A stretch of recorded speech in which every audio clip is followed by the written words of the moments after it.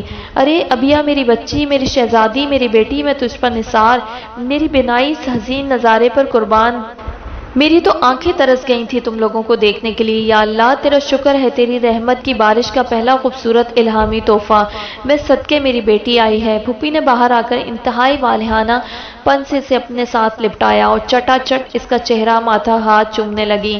آنسو ان کی آنکھوں سے ساون کی بارش کی طرح بے قابو ہو کر بہنے لگے تھے۔ اسے زیر لب وہ دعا بھی بھول گئی تھی جو وہ پچھلے ایک قدم تک کرتی آ رہی تھی۔ پھپھو کی گرم محبت بھری آغوش سے اسے لگا کہ وہ لمبی مسافت کے بعد کسی سائبان کے نیچے آ گئی ہے۔ امی آپ بھی ابو کی طرح شروع ہو گئیں، کم از کم ہمیں چینج تو کر لینے دیں۔ بارش نے حشر کر دیا ہے اور سردی سے تو میرے دان بج رہے ہیں۔ اف، یوں بھی آسمان کیا کم برس رہا ہے جو آپ کی آنکھوں نے بھی برسنا شروع کر دیا۔ روشی نے آگے بڑھ کر ان کو کندھوں سے تھام کر اس سے علیحدہ کیا۔ ارے روشی بچے، نہ روکو اپنی ماں کو، جو چاہو تو ساون سے مقابلہ کروا لو، آج تمہاری ماں ہی جیتے گی۔ برسوں کی مناجتوں کے بعد بیچاری کی دعاؤں کو شرف قبولیت ملا ہے۔ پھپھا جان پیچھے سے بولے، آج میں آپ کے کسی طنز کا برا نہیں مانوں گی، سب کچھ ہنس کر سہ لوں گی۔ بیا تم ٹھیک تو ہو نا؟ گھر میں سب ٹھیک ہیں؟ بھائی بھابیاں بچے تم چینج کر لو، سب کا الگ الگ حال پوچھوں گی۔ وہ اس کا چہرہ اپنے دونوں ہاتھوں میں تھامے بے قراری سے پوچھ رہی تھی۔ روشی میری گڑیا کو اپنے سب سے اچھے کپڑے دو، یہ نہا لے، میں تم دونوں کے لیے کھانے چائے کا انتظام کرتی ہوں۔ خوشی ان کے چہرے سے پھوٹی پڑ رہی تھی۔ جاؤ بیٹا، انہوں نے اس کا چہرہ اپنے ہاتھوں سے آزاد کیا اور واقعی انہوں نے کھانے کا انتظام گرما گرم چائے کے ساتھ صرف ان دونوں کے نہانے اور چینج کرنے کے دوران ہی کر لیا۔ شکر ہے گوشت پڑا تھا، بھنڈیاں میں نے پہلے ہی پکا رکھی تھی۔ گوشت کو کوکر میں پکایا اور دوسری طرف چپاتیاں اتار لی۔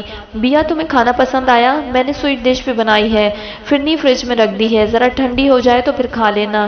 وہ اس سے بچوں کی طرح پیش آ رہی تھی، کھانا اپنے ہاتھوں سے نکال کر دیا، بلکہ دھونے والے تو خود اس کے منہ میں اپنے ہاتھوں سے ڈالے۔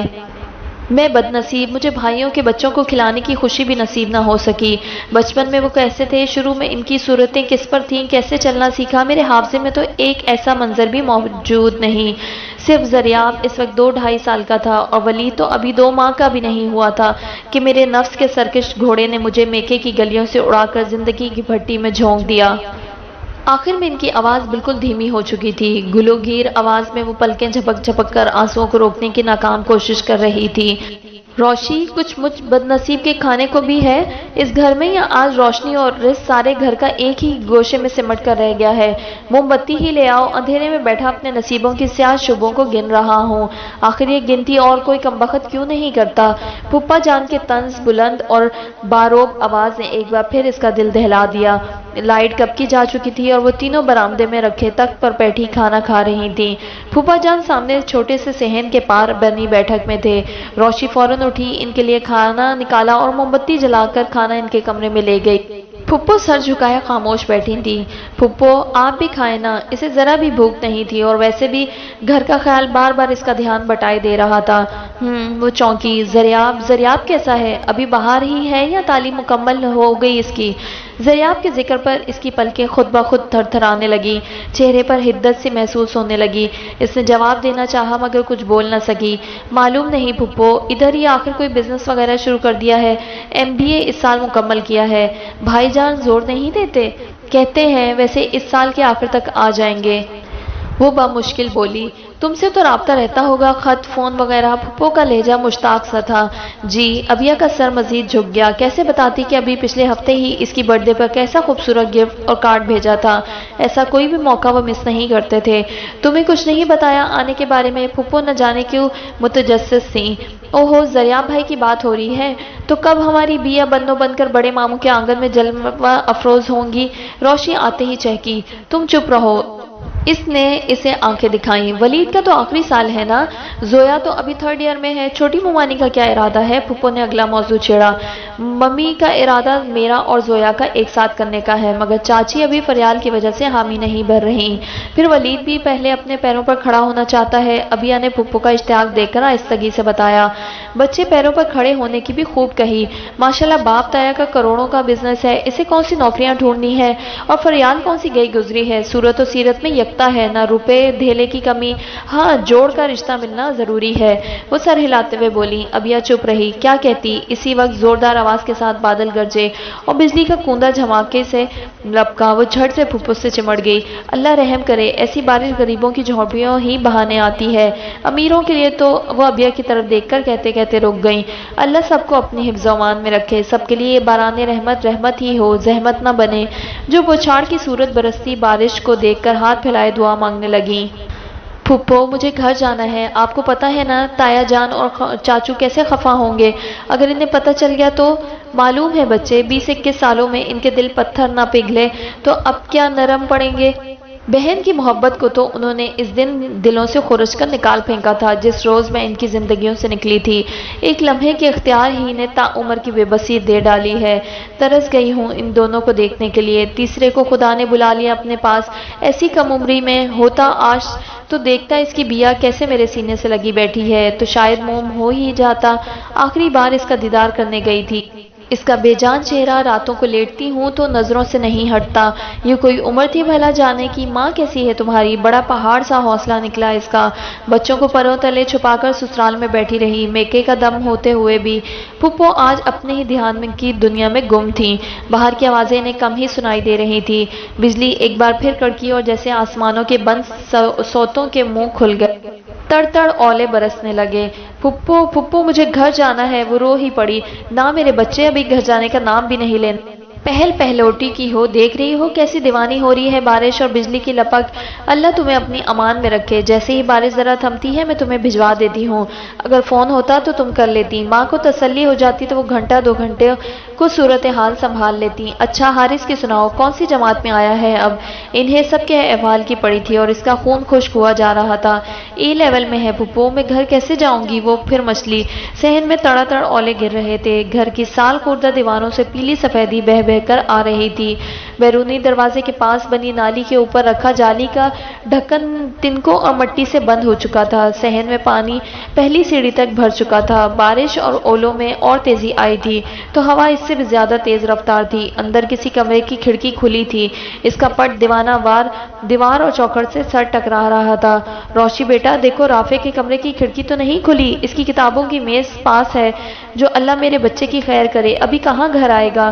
میرے مولا اسے اپنے حفظ و امان میں رکھنا، اس کی خیر کرنا۔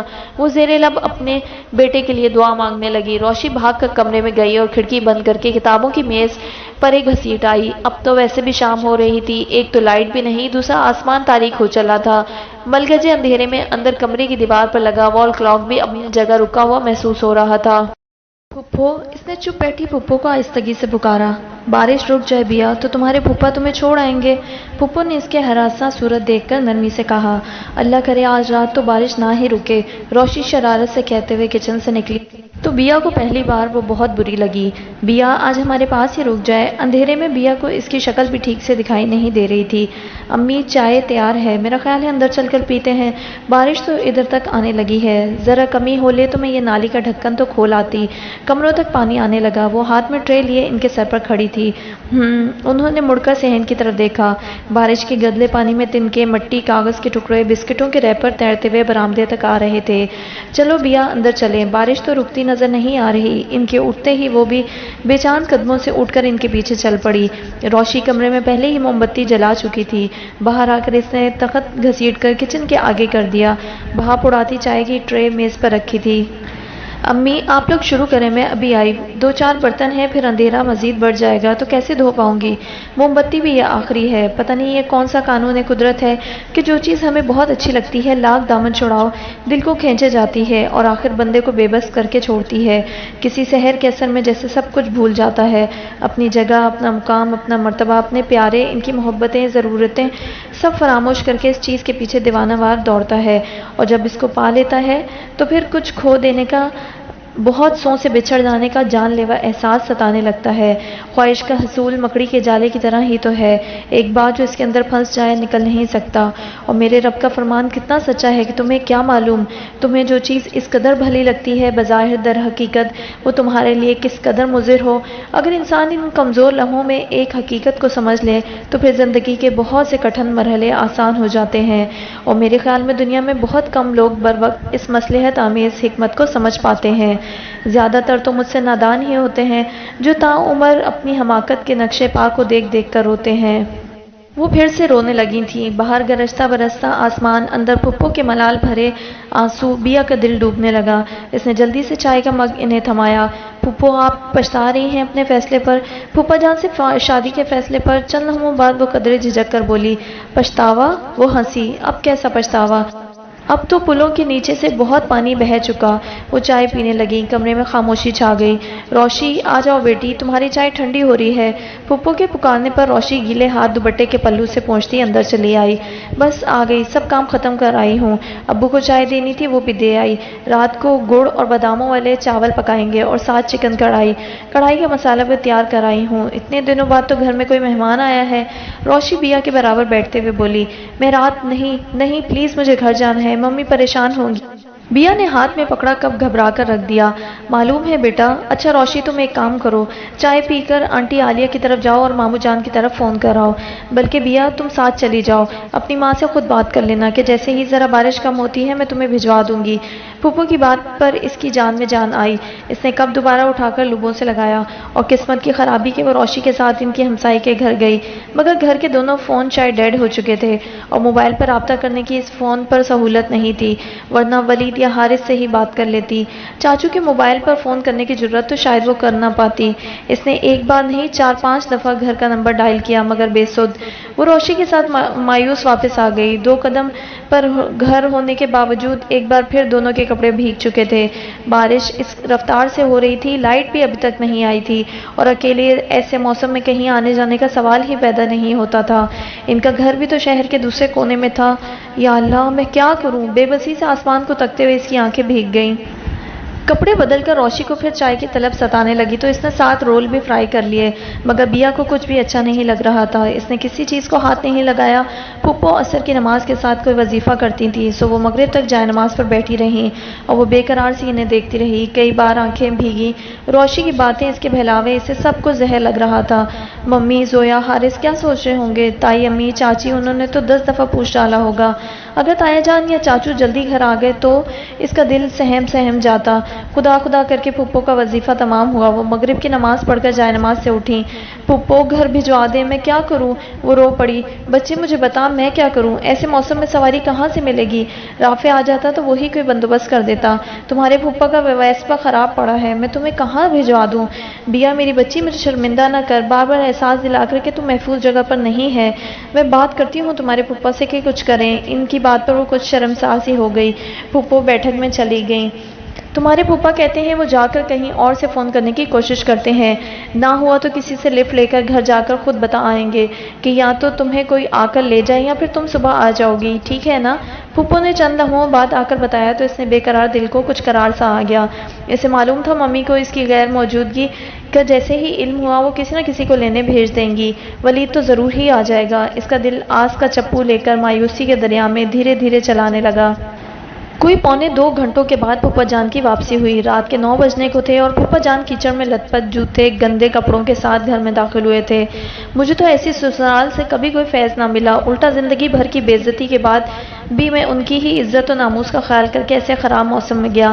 تمہارے گھر میں خیر سے کوئی نہیں تھا۔ میرے دونوں سالے صاحبان ابھی تک فیکٹریوں اور تالے ڈال کر نہیں لوٹے تھے۔ تمہارا بھائی ابھی چھوٹا ہے، سیلاب میں بہہ جانے کا اندیشہ ہے، اور کزن صاحب کہیں اس سہانے موسم کو انجوائے کرنے نکلے تھے، ابھی تک نہیں لوٹے۔ ان سب لوگوں میں سے کوئی بھی رات 12 بجے سے پہلے لوٹ آیا تو لے جائے گا، ورنہ تمہاری والدہ صاحبہ فرما رہی تھی صبح سویرے چلی آنا، وہ سب سنبھال لیں گی۔ پھپھا جان بگڑے ہوئے مزاج کے ساتھ خاصا چیخ رہے تھے۔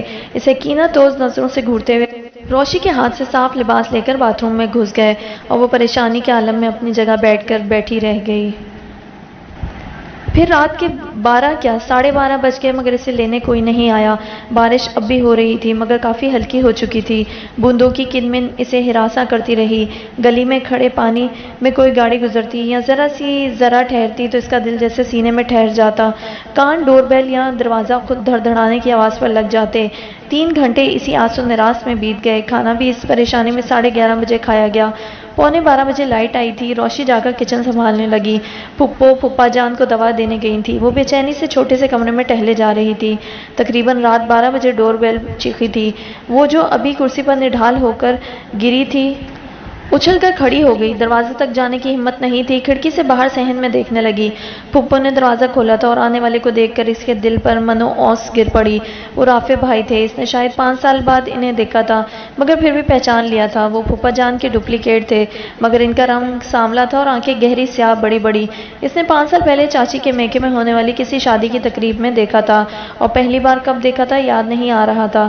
پریشانی سے اس کا ذہن معوف ہوا جا رہا تھا۔ وہ کمرے میں پھر سے ٹہلنے لگی۔ پھوپھا جان ان کے دور کے رشتہ داروں میں سے تھے اور مالی طور پر ان سے بہت کم حیثیت والے بھی۔ والدین کے اکلوتے تھے، پھر خدا نے حسن و وجاہت کی دولت سے بھی خوب نوازا تھا۔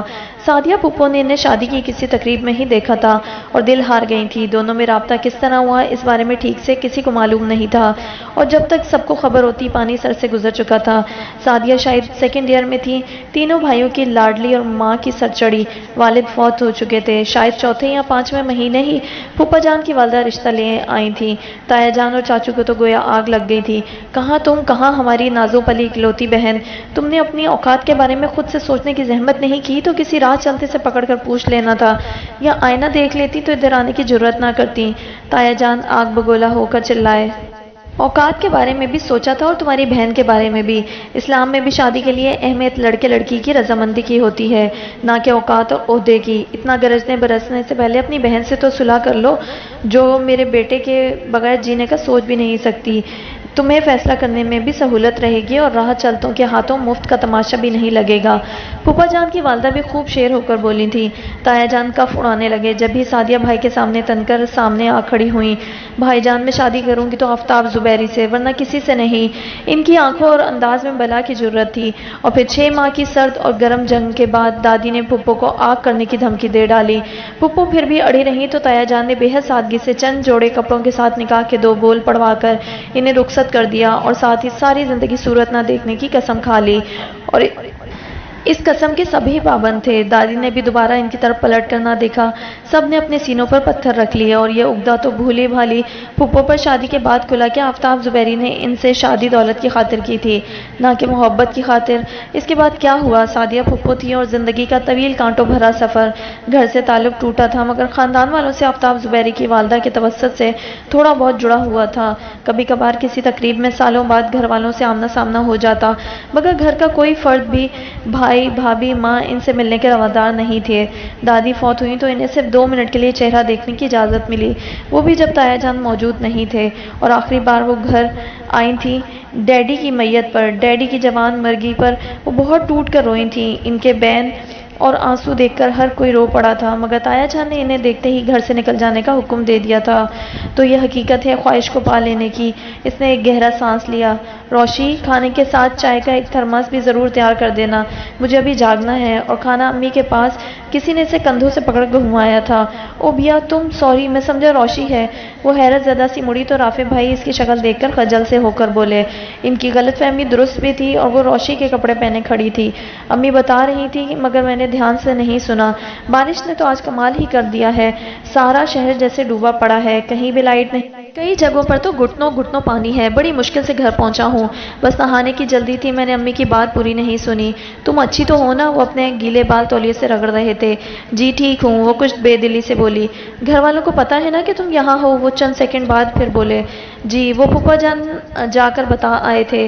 وہ کرسی پر جا بیٹھی۔ ابو؟ وہ جیسے لبوں پر بڑبڑائے۔ وہ خاموشی سے انہیں دیکھنے لگی۔ ایگزامز کیسے ہوئے تمہارے؟ وہ سر جھٹک کر بولے۔ ٹھیک۔ اس وقت اس کا کسی سے بات کرنے کو دل نہیں چاہ رہا تھا۔ بھائی، کھانا امی کے کمرے میں رکھ دیا ہے۔ روشی نے آ کر اطلاع دی تو وہ سر ہلا کر چل پڑے۔ بیا تم اب سو جاؤ، تھک جاؤ گی۔ روشی اس کے پاس آ کر ہمدردی سے بولی۔ نیند نہیں آ رہی۔ اس نے اپنی کن پٹی دبائی۔ یوں ٹینس رہو گی تو کیا ہو جائے گا؟ اب یہ چند گھنٹے تو گزارنے ہی پڑیں گے۔ چائے لاؤں تمہارے لیے؟ نو تھینکس، تم تھکتی نہیں اتنا کام کر کے؟ اس نے ہمدردی کی۔ آخر اس سارے میں کم از کم اس کا یا کسی کا بھی کوئی قصور نہیں تھا۔ کون سا کام؟ وہ کچھ حیران سی ہو کر بولی۔ جب سے ہم کالج سے آئے ہیں تم مسلسل کام میں لگی ہو۔ بارش ہلکی ہونے کے بعد اس نے صحن اور دونوں کمروں کی صفائی کی تھی، کمرے میں پوچھا لگایا، ڈسٹنگ کی، پھر صحن کی دھلائی، کچن کا سارا کام، کھانا پکانا اور بعد میں برتنوں کی دھلائی۔ ابیا نے ایک دفعہ اس کا ہاتھ بٹانے کی کوشش کی، مگر اس نے اسے ہاتھ نہ لگانے دیا۔ تم پہلی بار ہمارے گھر آئی ہو اور شاید وہ رکی نہیں، تم بس جا کر امی کے پاس بیٹھو۔ امی کو میں نے اپنی زندگی میں پہلی بار اس قدر خوش دیکھا ہے۔ اس نے ابیا کا ہاتھ پکڑ کر صحن سے باہر نکال دیا تھا۔ ارے یہ بھی بھلا کوئی کام ہوئے؟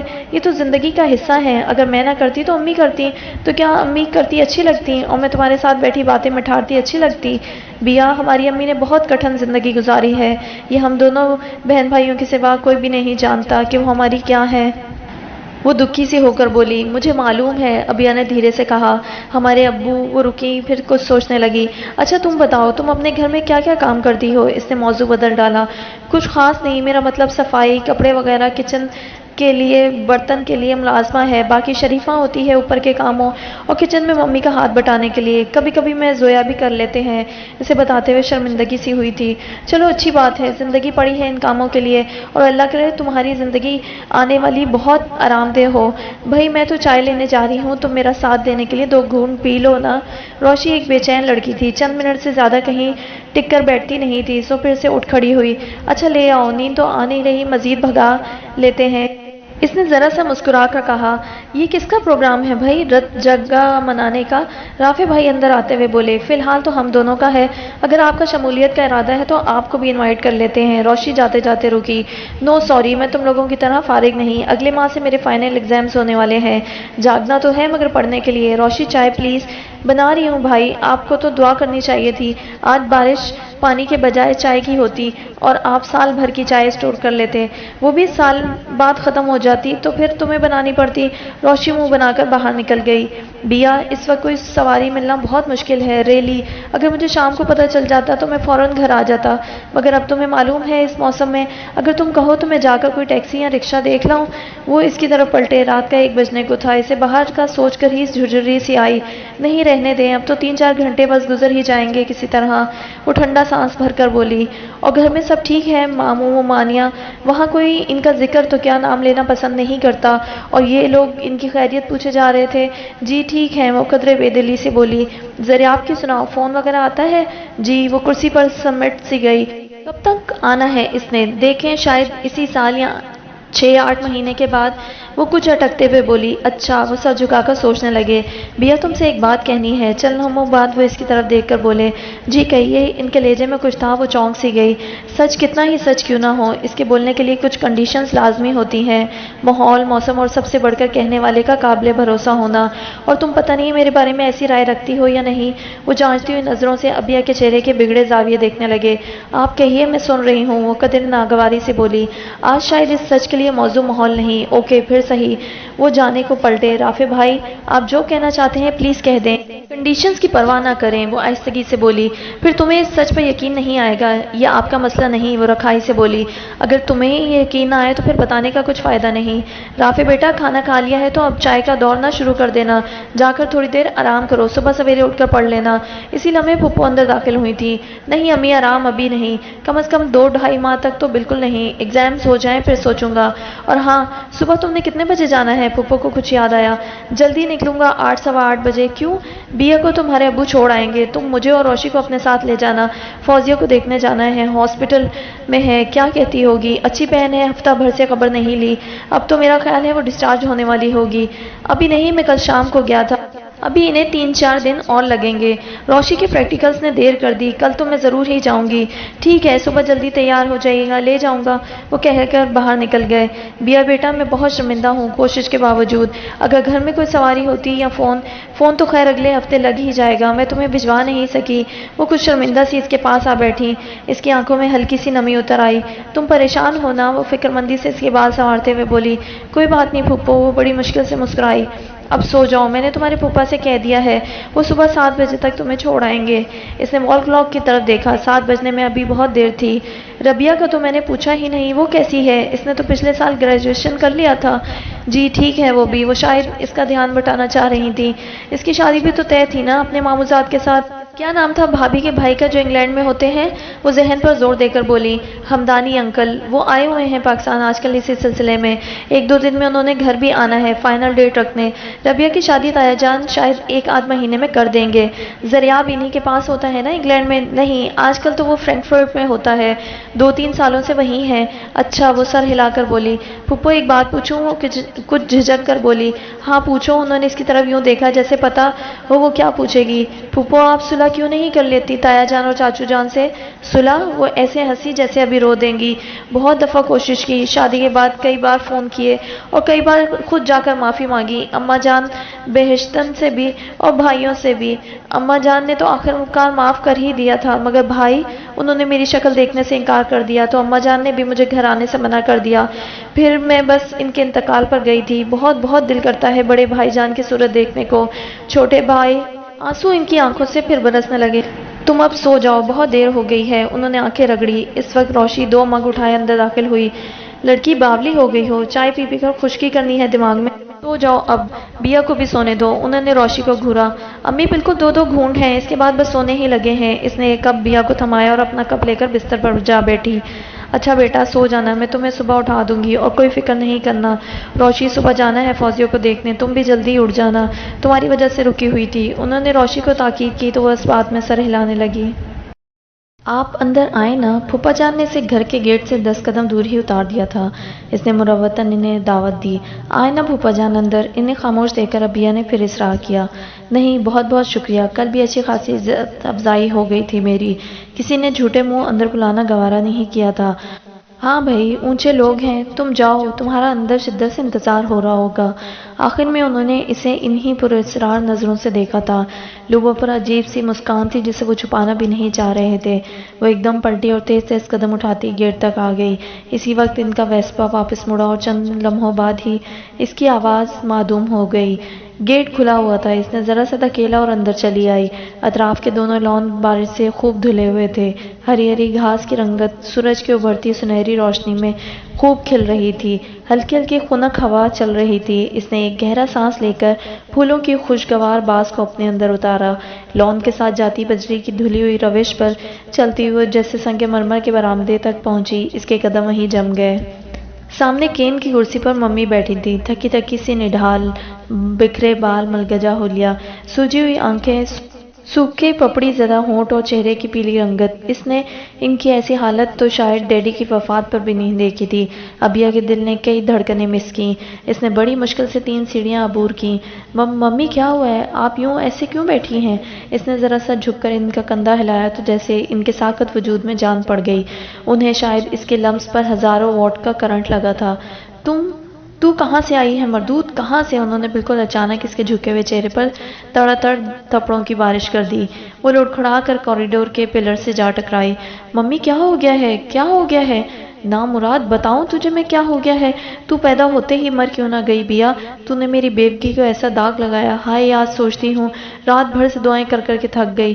تمہارے باپ کی جگہ میں قبر میں اتر گئی ہوتی تو اب تک میری ہڈیاں بھی گل سڑ چکی ہوتی، تیری یہ منحوس صورت تو نہ دیکھتی۔ انہوں نے بے دردی سے اسے پیٹنا شروع کر دیا تھا۔ اس کے بال ان کی مٹھی میں جکڑے ہوئے تھے۔ تکلیف سے اس کی چیخیں نکل گئیں۔ اسے تو آج تک کسی نے پھول کی چھڑی سے نہیں پیٹا تھا۔ کجا ایسی ذلت آمیز مار! ممی میں نے کیا کیا ہے؟ چھوڑے مجھے! اس نے روتے ہوئے اپنا آپ ان سے چھڑایا۔ تو نے کیا کیا ہے یہ بھی میں بتاؤں؟ بول، کہاں تھی رات بھر؟ کس کے ساتھ بھاگی تھی؟ وہ تجھے کیوں صبح سویرے اس دروازے پر دھتکار گیا؟ میں نے تو آج تیری فاتحہ بھی پڑھ لی تھی۔ سارے زمانے میں آج تجھے مردہ قرار دینا تھا تو پھر کہاں سے زندہ ہو کر آ گئی؟ زور زور سے چلاتے ہوئے ان کا سانس دھونکنے کی طرح چل رہا تھا۔ میں کہاں تھی؟ میں رات بھر آپ کو کچھ انکشاف نے تو اس کے پیروں تلے سے زمین بھی کھینچ لی۔ اسے تو دکھن کا، درد کا، سب کا احساس بھول گیا۔ بھابی جان بس چھوڑیں، بس کریں، گیٹ کھلا ہے، اس سے کہیں جدھر رات گزار کر آئی ہے ادھر ہی واپس چلی جائے۔ اس گھر میں اب اس کے لیے کوئی جگہ نہیں۔ تایا جان کی ٹھنڈی ٹھار باروب آواز اس کے کانوں سے ٹکرائی۔ وہ لاؤنج کے دروازے سے نکل کر برآمدے میں آ گئے۔ ان کے ساتھ تائی جان اور چاچی بھی تھیں، جبکہ نڈھال سی زویا لاؤنج کے دروازے سے لپٹی کھڑی تھی۔ تایا جان آپ یقین کریں، قسم سے میں تو رات کو، موسم خراب تھا، کل میں نے کالج سے گھر پیغام، اس سے کچھ بھی ٹھیک طرح نہیں بولا جا رہا تھا۔ اسی موسم کا تو نے فائدہ اٹھایا ہے۔ ہم اب کوئی اور دلیل، کوئی بہانہ، کوئی عذر نہیں سنیں گے۔ جس طرح چپ چاپ آئی ہو اسی طرح چپ چاپ واپس مڑ جاؤ۔ سارے شہر میں تمہاری گمشدگی کا ڈھنڈورا پٹ چکا ہے، کہاں کہاں نہیں تلاشا تمہیں۔ جو کالک رات کی سیاہی میں تم نے ہمارے چہروں پر ملی ہے، اب اسے ملی رہنے دو۔ تمہارے اس طرح پلٹ کر آنے سے وہ دھل نہیں جائے گی۔ جاؤ، چلی جاؤ یہاں سے۔ انہوں نے بے دردی سے اس سے کندھے سے پکڑ کر سیڑھیوں کی طرف دھکا دیا تھا۔ تایا جان میں کہیں نہیں گئی تھی، میں تو پھپھو کی طرف تھی رات بھر، وہ زور سے چیخی۔ اسے احساس ہوا کہ اب نہ بولی تو تمام عمر دھکے کھائے گی۔ اس نے جھک کر ان کے پاؤں پکڑ لیے۔ مت جھوٹ بول، جانتی ہے نا ہمارا اس عورت سے کوئی تعلق نہیں، کوئی رشتہ نہیں، اور تو اس سے رات کی سیاہی میں عزت کے بندھن باندھ آئی ہے۔ بھابھی، اس سے کہو یہ یہاں سے چلی جائے، ورنہ میں اسے اٹھوا کر باہر پھینکوا دوں گا، اور میرا فیصلہ اٹل ہوتا ہے۔ آپ سب کو معلوم ہے۔ تایا جان کے لہجے میں چٹانوں کی سی سختی تھی۔ تایا جان قسم لے لیں تایا جان، موسم خراب ہو گیا، وین والا نہیں آیا، مجھے روشی اپنے ساتھ لے گی، آپ چلیں میرے ساتھ۔ میں آپ کو ان لوگوں کے پاس۔ وہ ان کے پاؤں پکڑے زور زور سے رو رہی تھی۔ بس بس، انہوں نے پاؤں کی ایک زوردار ٹھوکر ماری۔ وہ پیچھے الٹ گئی۔ میں اور کچھ نہیں سنوں گا، نکل جاؤ یہاں سے۔ وہ ذرا بھی نہیں پگھلے تھے۔ توبہ، کیا دیدہ دلیری ہے، رات بھی باہر گزار آئی ہے اور اب رو دھو کر مظلومیت کا ڈرامہ بھی کر رہی ہے۔ اجنبی آواز پر اس نے سر اٹھا کر دیکھا۔ انکل ہمدانی اور ان کی بیوی تائی جان کے ساتھ کھڑے تھے۔ تو یہ لوگ کل ہی آ گئے ہیں میری بربادی کی داستان پر مہر ثبت کرنے۔ تایا جان، آپ بیا کی پوری بات تو سن لیں، ولید نے بے حد سنجیدگی سے کہا تھا۔ ممی کی سسکیاں تیز ہو گئیں۔ ہرگز نہیں، تم بھی دفع ہو جاؤ یہاں سے۔ جو کوئی مجھ سے اس کی سفارش کرے گا میں اسے بھی نکال دوں گا۔ عزت آبرو کوئی کھیل ہے، مذاق ہے، جس کا جب جی چاہا گھر سے باہر بغیر بتائے رات بتا دی اور صبح صاف ہو کر چلا آئے۔ سنو صاحبزادے، یہ عزت میرے باپ دادا نے رات بھر میں نہیں کمائی جو تم جیسوں کے ہنسی مذاق کے حوالے کر دوں۔ نکالو اس بدبخت کو یہاں سے۔ وہ اپنے موقف سے 1 انچ نہ ہٹے۔ ولید، پلیز میرا یقین کرو، میں پھپھو کی طرف تھی، کوئی مجھے لے کر آنے والا نہیں تھا۔ پھوپھا جان گھر آ کر بتا گئے تھے رات کو کہ وہ مجھے صبح چھوڑ جائیں گے یا ادھر سے کوئی آ کر مجھے لے جائے۔ میں تو رات بھر، وہ اپنی ہچکیاں روکتے ہوئے بمشکل بولی تھی۔ جھوٹ، بکواس، کوئی ادھر نہیں آیا۔ بولے بھابھی، کوئی آیا پیغام؟ چاچو آگے بڑھ کر گرجے تھے۔ ممی نے بے حد سنجیدگی سے اپنا سر نفی میں ہلا دیا۔ ممی، خدا کی قسم ممی، پھوپھا جان خود آئے تھے، وہ آپ سے ملے تھے، آپ نے انہیں کہا؟ وہ دیوانہ وار سیڑھیاں پھلانگ کر ممی کے پاس جا کر زور سے بولی۔ اپنے کالے کرتوتوں پر پردہ ڈالنے کو کیوں ماں کو دوزخی کر رہی ہے؟ کوئی نہیں آیا تھا یہاں۔ پوری رات اس پورے گھرانے نے کانٹوں کے بستر پر گزار دی۔ یہ بدنصیب عورت اسی جگہ بیٹھی رہی، تیرے جیسی نامراد اولاد کی راہ تکتی رہی۔ پوچھ اس سے، تائی جان نفرت سے بولی۔ وہی تائی جان جو اسے دیکھتے ہی کھل اٹھتی تھیں اور ان کے منہ سے پھول جھڑنے لگتے تھے۔ دیکھو، تم سب اب اندر جاؤ، میں مزید کوئی تماشا افورڈ نہیں کر سکتا۔ بھابھی، آپ خود اس سے کہیں یہاں سے چلی جائے، ورنہ مجھے خود اسے دھکے دے کر نکالنا پڑے گا۔ تایا جان ایک بار پھر غصے میں اس کی طرف بڑھے۔ ممی نہیں، ممی پلیز میرا یقین کریں، مجھے تو کچھ بھی نہیں پتا، آپ پھپھو سے پوچھ لیں، کسی سے بھی پوچھ لیں، میں کیا کرتی اتنی تیز بارش میں اکیلی۔ وہ تایا جان کے جلال سے بچنے کے لیے ماں کے پیچھے چھپتے ہوئے چیخی۔ بارش میں تم پگھل جاتی؟ جھوٹی، کس قدر مکار فریبی نکلی تم، ہمارے سر میں خاک ڈال دی، کسی کو منہ دکھانے کے قابل نہیں رہے ہم۔ تائی جان زہر خند لہجے میں بولی۔ یہ فضول کے ٹسوے بہانا بند کرو، جہاں راحت بڑھ رہی ہو ادھر ہی دفع ہو جاؤ، اس گھر میں اب تمہارے لیے کوئی جگہ نہیں، یہ میرا آخری اور حتمی فیصلہ ہے، سنا تم نے؟ تایا جان نے اس کی کلائی اپنی آہنی گرفت میں لے کر ایک بار پھر اسے سیڑھیوں کی طرف دھکیلا تھا۔ تایا جان، ہو سکتا ہے بیا سچ کہہ رہی ہو، آپ پلیز تحمل سے اس کی بات سنیں۔ ولید نے ایک بار پھر مداخلت کرنے کی کوشش کی۔ شٹ اپ ولید، تم اپنے کمرے میں جاؤ، وہ غصے سے چلائے۔ آپ اس طرح بھی تو اسے گھر سے نہیں نکال سکتے، میں سچ جان کر رہوں گا، آپ آئیں میرے ساتھ۔ اگر اس کی بات سچی ہوئی تو آپ کو اسے معاف کرنا ہوگا، اور اگر جھوٹ ہوئی تو جو آپ فیصلہ کریں گے ہمیں منظور ہوگا۔ ولید ان کے سامنے ڈٹ کر کھڑا ہو گیا۔ یہ جھوٹ بول رہی ہے، مجھے معلوم ہے، میں نے یہ بال دھوپ میں سفید نہیں کیے۔ تایا جان چبا چبا کر بولے۔ تو یہ ابھی معلوم ہو جاتا ہے، آئیں میرے ساتھ۔ اس نے زبردستی ان کا ہاتھ پکڑا اور پوسٹ کی طرف بڑھ گیا۔ میں بھی آتا ہوں ساتھ۔ انکل ہمدانی فوراً ان کے پیچھے لپکے، چاچو وہیں کھڑے رہے۔ چند منٹوں بعد ہی ولید انہیں گاڑی میں بٹھا کر لے جا چکا تھا۔ ابیا کی حد سے زیادہ ہراساں دل کو ذرا سی ڈھارس محسوس ہوئی۔ ظاہر ہے پھپھو کیوں انکار کریں گی، میں رات بھر تو ان کے پاس تھی، دودھ کا دودھ پانی کا پانی ہو جائے گا۔ وہ تھک کر وہیں ممی کے قدموں کے پاس ڈھیر ہو گئی۔ ممی نے کرسی پر ادموئی سی پڑی تھی۔ تائی جان اور چاچی نے اسے حقارت بھری نظر سے دیکھا اور اندر چلی گئیں۔ زویا اسی جگہ کھڑی تھی، دیوار سے جڑی ہوئی، اس کے پاس ہی حارث آ کر کھڑا ہو گیا تھا، وحشت زدہ نظروں سے سب کو تکتا ہوا۔ ایک ایک لمحہ قیامت سے بھاری گزرتا رہا تھا، جیسے وقت کی نبضوں کو کسی آہنی ہاتھ نے جکڑ لیا تھا۔ اسی ہاتھ کو زور آور گرفت نے ابیا کی دھڑکنوں پر بھی ناقابل برداشت بوجھ ڈال رکھا تھا۔ ان کی واپسی تک کسی میں بھی بولنے کی ہمت نہ ہوئی تھی۔ نہ ممی نے اس سے کچھ پوچھا، نہ اس نے خود کوئی صفائی دی، بس سب کچھ ٹھیک ہو جانے کی دعائیں مانگتی رہی۔ اپنے سچے ہونے کے باوجود اس کا دل ان اندیکھے اندیشوں کے بھنور میں ڈوب رہا تھا۔ تبھی گاڑی گیٹ پر آ کر رکی۔ سب سے پہلے تایا جان اترے تھے۔ ان کی آنکھوں سے شعلے لپک رہے تھے۔ وہ ایک دم کھڑی ہوئی۔ ولید بہت نڈھال سا گاڑی سے نکلا تھا۔ میں کہتا تھا نا، یہ بےغیرت لڑکی جھوٹ بولتی ہے، وہ قریب آ کر گرجدار آواز میں چلائے۔ وہ بدمعاش، لچا، لفنگا آفتاب زبیری آج دوسری بار اس گھر کی بیٹی نے مجھے اس کے سامنے دو کوڑی کا کر دیا۔ وہ تو مجھے دیکھ کر حیران ہی رہ گیا، اور جو ولید نے اس بدبخت کے بارے میں پوچھا تو اس نے صاف انکار کر دیا کہ یہ نامراد اس کے گھر کیوں آنے لگی۔ اس نے تو برسوں سے اس کی شکل بھی نہیں دیکھی۔ وہ تو کلام پاک اٹھا کر لے آیا قسم کھانے کے لیے۔ وہ کتنا ہی خبیث کیوں نہ ہو، کم از کم قرآن ہاتھ میں لے کر جھوٹ نہیں بک سکتا۔ اب بتاؤ میں اس کے ساتھ کیا سلوک کروں؟ اسے یہیں گولی ماروں یا خود مر جاؤں؟ اس گھر کی بیٹیوں نے مجھے دوبارہ زندہ قبر میں اتارا ہے۔ بھابھی، اس سے کہو یہاں سے کہیں دور چلی جائے۔ میں اب جیتے جی اس کی صورت نہیں دیکھنا چاہتا۔ یہ میری نظروں سے دور ہو جائے، ابھی اور اسی وقت۔ انہوں نے کہتے ہوئے ایک آخری نفرت بھری نگاہ بیا کے چہرے پر ڈالی اور پشت پھیر کر کھڑے ہو گئے۔ ان کی قہر برساتی آواز سن کر ہی گھر کے سب لوگ ایک بار پھر وہاں اکٹھے ہو چکے تھے۔ تایا جان، مجھے معاف کر دیں، خدا کی قسم میں جھوٹ نہیں، اس نے گڑ گڑاتے ہوئے ان کے پاؤں پکڑ لیے تھے۔ انہوں نے اس کے ہاتھ کو زور سے پاؤں تلے کچلا اور دور جا کر کھڑے ہو گئے۔ میرا آخری فیصلہ، بھابھی اگر آپ اس کو گھر سے نہیں نکالیں گی، وہ چبا چبا کر بولے، تو پھر آپ کو اپنے باقی دونوں بچوں سمیت اس گھر سے ہر رشتہ اور تعلق توڑ کر نکلنا ہوگا۔ آپ کا جائیداد میں جو حصہ بنے گا وہ آپ کو مل جائے گا، مگر اس گھر سے نکلنے کے بعد، اور اگر آپ اس کو گھر سے نکال دیتی ہیں تو پھر دوبارہ اس سے کوئی تعلق نہیں رکھیں گی۔ تب ہی میں نے آپ کی اور آپ کے دونوں بچوں کی ذمہ داری لے سکتا ہوں۔ دونوں باتیں آپ کے سامنے ہیں اور آپ کے پاس سوچنے کے لیے آج کی رات اور کل کا دن ہے۔ خوب اچھی طرح سوچ سمجھ کر فیصلہ کر لیں، اور آپ جانتی ہیں۔ وہ جاتے جاتے رکے اور اسی پتھریلے لہجے میں بولے، میں اپنے فیصلے بدلنے کا عادی نہیں، اور بخدا رو دھو کر مجھے اس پر مجبور کرنے کی کوشش بھی نہ کی جائے، کیونکہ اس کا کچھ فائدہ نہیں ہوگا۔ ان کی آہنی لہجے کی گونج خاموش فضا میں ان کے جانے کے بعد بھی سب کو دہلاتی رہی۔ پھر ایک ایک کر کے سب ان کے پیچھے چلے گئے۔ ان کا فیصلہ اٹل ہوتا ہے اور ناقابل ترمیم، یہ سب جانتے تھے، اس لیے کسی کو اختلاف کی جرات نہ ہوئی۔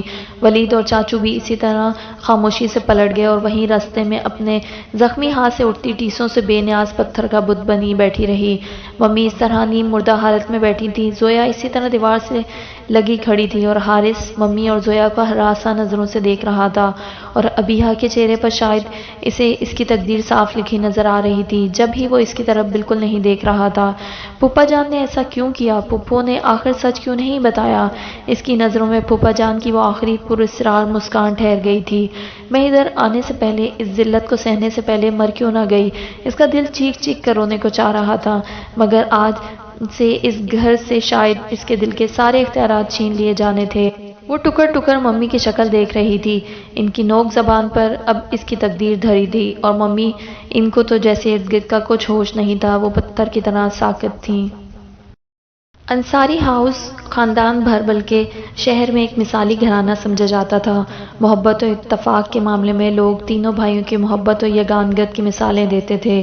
انہوں نے خود بھی کبھی تایا جی، ڈیڈی اور چاچو کے درمیان ذرا سی تکرار یا معمولی سی رنجش پنپتے نہیں دیکھی تھی۔ گھر کے سب اختیارات اور فیصلے تایا کے پاس تھے، اور ان کے کسی فیصلے سے دونوں بھائیوں یا ان کی بیویوں نے کبھی اختلاف نہیں کیا تھا، اور تایا جی نے بھی کبھی اپنے اختیارات کا ناجائز فائدہ نہیں اٹھایا تھا۔ یہی حال تینوں کی بیویوں کا تھا۔ کبھی تائی جی، ممی یا چچی میں روایتی حسد، بغض یا بدگمانی پیدا نہیں ہوئی تھی۔ تینوں اپنے اپنے دائرہ کار میں رہتے ہوئے بہت رواداری اور تحمل کا مظاہرہ کرتی تھیں۔ دادی کے زمانے سے ہی تینوں کے پورشنز علیحدہ علیحدہ تھے، اس لیے بھی جھگڑے کا امکان نہیں تھا۔ ہفتے میں ایک دو بار تینوں فیملیز اکٹھے رات کا کھانا کھاتی تھیں۔ زندگی کے دن بہت خوش باش گزر رہے تھے۔ گھر کے سارے بچے تائی جی کے لاڈلے تھے۔ جو فرمائش، جو ضد اپنے والدین سے نہ منوائی جا سکتی، اسے تایا جی بخوشی پوری کر دیتے تھے، اور ابیا تو ان کی خاص منظور نظر تھی۔ اس کی شاید دو تین وجوہات تھیں۔ ایک تو وہ ان کے بھائی کی پہلی اولاد تھی، اور پیدا ہوتے ہی اسے نمونیا ہو گیا تھا، اور نمونیا بھی ایسا کہ ایک بار تو ڈاکٹر نے اس کی موت کی تصدیق بھی کر دی تھی۔ اس وقت اسے تایا جی اور تائی ہی اسپتال لے کر آئے تھے۔ دونوں کے ہاتھ پاؤں پھول گئے تھے۔ تائی تو باقاعدہ رونے لگیں۔ قدرت کو شاید ان کے آنسوں پر رحم آیا یا اس کی زندگی منظور تھی کہ چند گھنٹوں کے بعد اس کی حالت سنبھل گئی۔ اس روز تایا جی نے گھر آ کر ڈیڈی سے اپنے اکلوتے بیٹے زریاب کے لیے مانگ لیا تھا، اس لیے بھی وہ ان کی پیاری تھی اور وہ ان کی ہونے والی بہو بھی تھی اور زریاب کی پسند بھی۔ تائی جی بھی آج تک اس پر جان چھڑکتی آئی تھیں۔ سردیوں گرمیوں کے آدھے سے زیادہ ملبوسات تائی جی اس کے لیے خرید کر لاتی تھیں اور تایا جی کی ہر شاپنگ میں اس کا حصہ ضرور ہوتا تھا، پر زریاب کی طرف سے ملنے والے قیمتی گفٹس علیحدہ ہوتے۔ محبتوں کے انہی جھولوں میں جھولتے جوانی میں قدم رکھا تو خدا کی بنائی اپنی صورت دیکھ کر خود بھی پیار آنے لگا۔ تایا جی کی فیملی کی محبتوں میں کچھ اور اضافہ ہو گیا۔ وہ تو شاید اسے انٹر کے بعد ہی رخصت کرا لیتے، مگر زریاب نے باہر جا کر پڑھنے کی ضد شروع کر دی۔ یوں آج سے 5-6 سال پہلے وہ باہر چلا گیا۔ زندگی کے انہی خواب اور لمحوں میں تقدیر نے چپکے سے نقب لگائی اور اس کی خاموش طبع بہت محبت کرنے والے، خیال رکھنے والے ڈیڈی کو بلڈ کینسر جیسے موذی مرض نے آن لیا، اور خبر بھی اس وقت ہوئی جب ہاتھ پاؤں مارنے کی مہلت بھی نہ تھی۔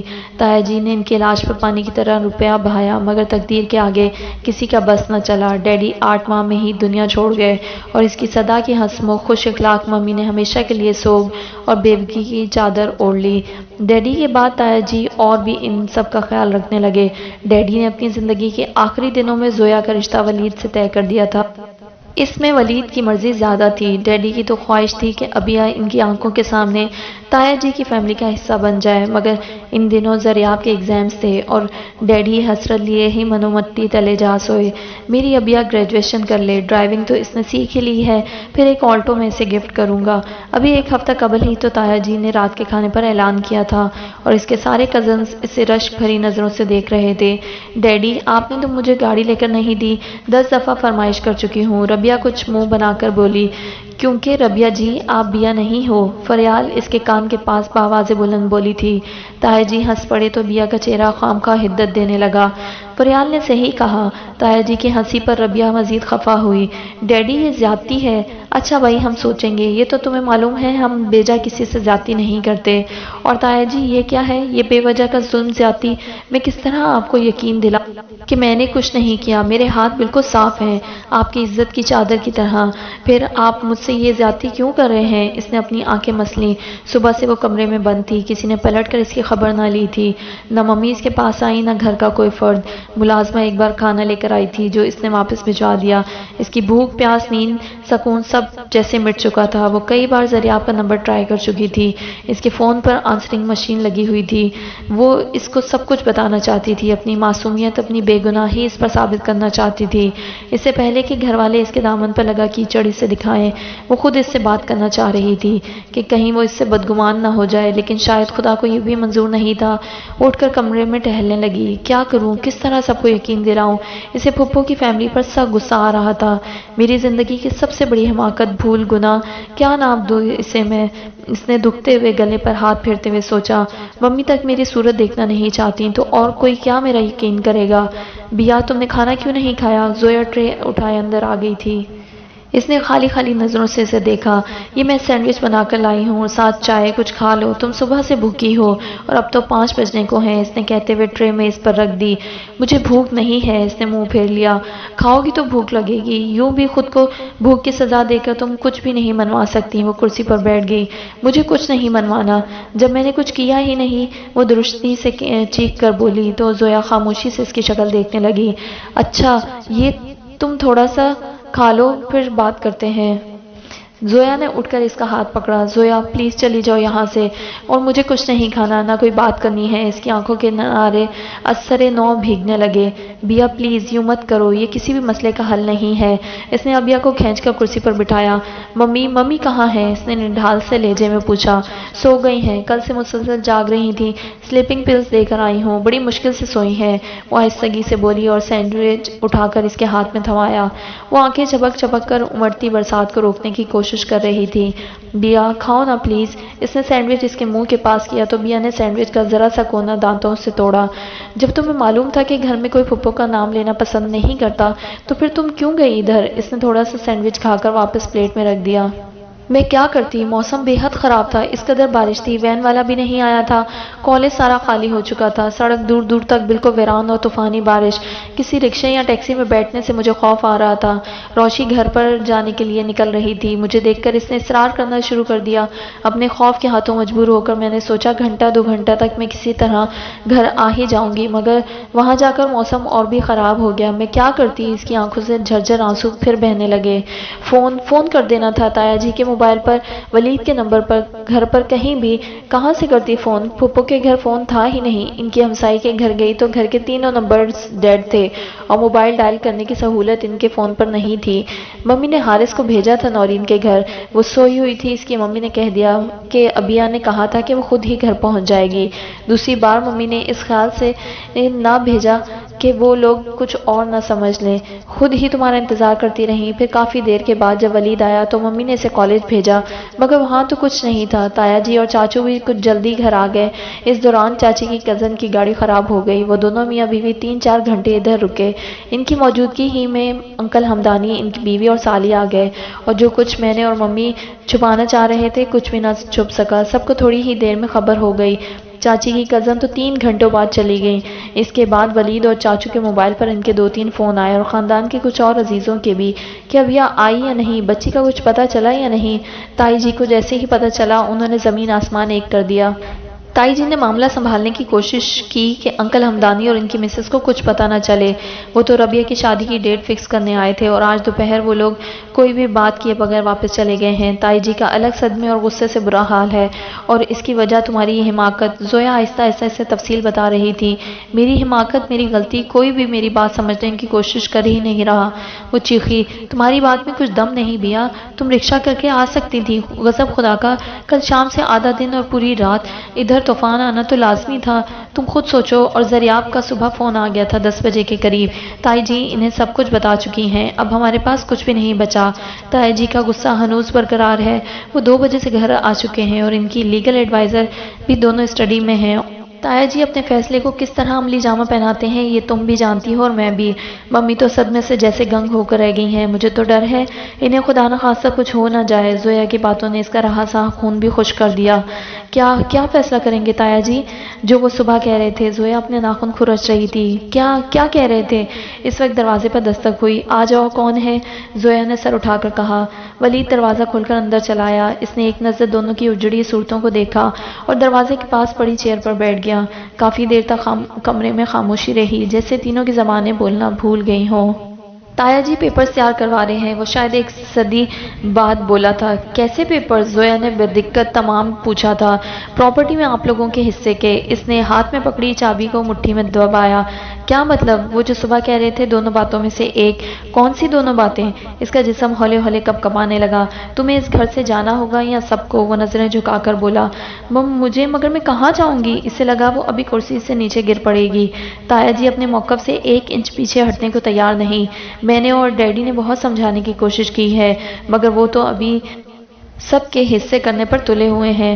بیا ان سے جا کر معافی مانگ لیتی ہے۔ زویا آس بھرے لہجے میں بولی۔ کوئی فائدہ نہیں، وہ اپنا فیصلہ کبھی نہیں بدلیں گے۔ جس شخص کا دل اکلوتی بہن کی 10 معافیوں پر ان 24-25 سالوں میں نہیں پگھلا، تو پھر یہ کمرے میں موت کا سا سناٹا چھا گیا تھا۔ جو وہ چیخ چیخ کر کہہ رہا تھا کہ کچھ ہونے والا ہے۔ وہ دونوں سر جھکائے بیٹھی تھیں اور اب بیا پاگلوں کی طرح باری باری دونوں کو دیکھے جا رہی تھی۔ فیکٹری بہت عرصے سے مسلسل خسارے میں جاری ہے، گھر کی ویلیو ڈاؤن ہو چکی ہے، خام مال جو پروسیسنگ میں ہے، دونوں کی پیمنٹ اور حصے کی بات 1 سال بعد ہوگی۔ جن کلائنٹس کو مال سپلائی کیا جا چکا ہے ان سے ادائیگی چند ماہ تک متوقع ہے، اس لیے اس ادائیگی میں بھی وقت لگ سکتا ہے۔ اس طرح آپ لوگوں کو ابھی فی الحال بمشکل 13-14 لاکھ ملیں گے، یا شاید اس سے بھی کم۔ ولید کچھ دیر خاموش رہا۔ اتنے میں تو گزارے لائق گھر بھی نہیں ملتا، کجا زندگی بسر ہو۔ اس کی اس تفصیل کا مطلب کیا تھا؟ اسے سمجھ میں آ رہا تھا کہ ایسی صورتحال میں پہلی شرط ہی قابل قبول ہوگی، اسے ہی اس گھر سے جانا ہوگا، مگر کہاں؟ وہ ٹکٹکی باندھے سامنے بیٹھے نفوس کو بنا پلک جھپکے تکتے جا رہی تھی۔ کوئی امکان، کوئی راستہ اور چوائس؟ شاید